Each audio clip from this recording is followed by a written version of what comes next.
안녕하세요. 소아청 성형과 전문의 하정훈입니다. 요즘 출산 후 모유 수유하겠다는 엄마들 많습니다.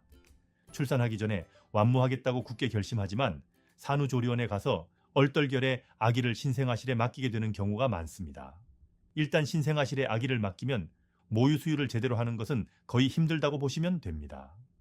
그래도 모유를 먹이려는 일념으로 산후조리원에서는 혼합수유를 하지만 산후조리원을 나온 후 다시 완모를 하려는 부모들이 제법 있습니다.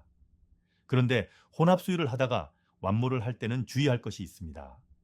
젖만 물리면 된다는 생각에 분유를 끊고 모유만 먹이는 것은 절대로 함부로 해서는 안 된다는 겁니다.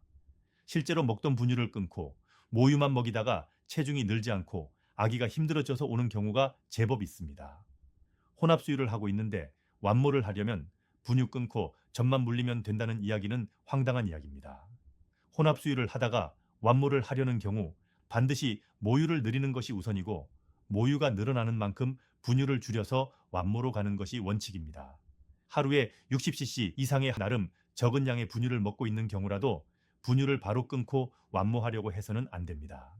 한 번에 60cc가 아니고 하루에 60cc라도 바로 분유를 끊지 말라는 이야기입니다.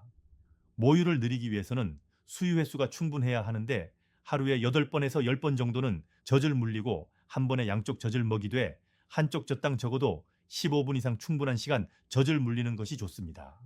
젖을 먹이다가 어느 정도 먹어서 잘 나오지 않는 경우 누르면서 나머지를 먹여 유방을 충분히 비워주는 것이 좋습니다.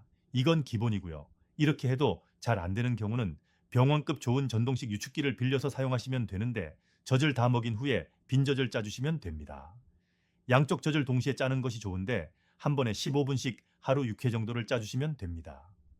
그래도 젖이 늘지 않는 경우는 젖 늘리는 약을 처방받을 수 있는데 이건 모유를 잘 아는 의사의 진료를 받은 후 필요한 경우 처방받을 수 있습니다.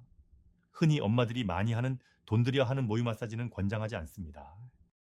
이런 것이 모유 늘리는데 도움이 된다고 권장하는 전문가를 저는 본 적이 없고 실제로도 모유 수유를 정말 잘하는 수많은 나라에서는 이런 것을 아예 권장하지 않습니다.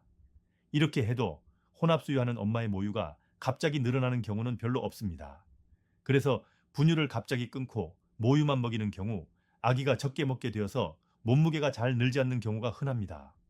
완모하고 싶어하는 엄마의 마음은 저도 이해합니다. 하지만 완모보다 더 중요한 것은 굶기지 않고 충분히 먹이는 거란 거 잊지 마시기 바랍니다.